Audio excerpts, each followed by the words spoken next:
Int i equal to 0. Okay, 0 पासनं चालू झाला.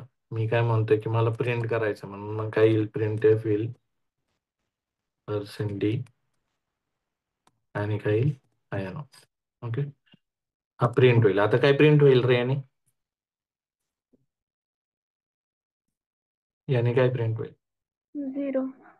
फक्त 0 प्रिंट होईल. पण मला आता कुठपर्यंत प्रिंट करायचं, म्हणजे मला शेवट माहितीची.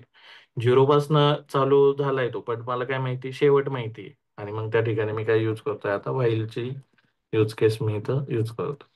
जोपर्यंत जोपर्यंत आयनो म्हणजेच तो व्हेरिएबल नॉट इक्वल टू 10 किंवा नॉट इक्वल टू 11 लिहा, कारण 11 पर्यंत जायचे म्हणजे 10 पर्यंत प्रिंट करायचं.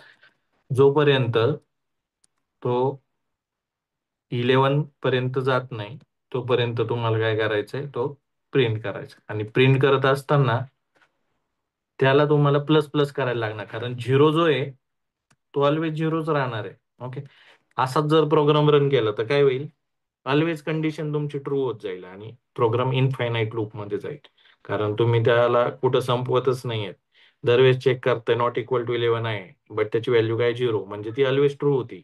आणि तो दरवेळेस 0 0 0 प्रिंट करत इनफायनाईट लूप, इनफायनाईट म्हणजे न संपणार, तिथपर्यंत तो जाईल आणि तुमचा प्रोग्राम टर्मिनेट होणार नाही. ओके, प्रोग्राम टर्मिनेट होणार. मग हे मी कसं अचीव करू शकतो, तर मी काय करणार, त्याला आयनोला काय करतो, मी त्याला प्लस प्लस करू.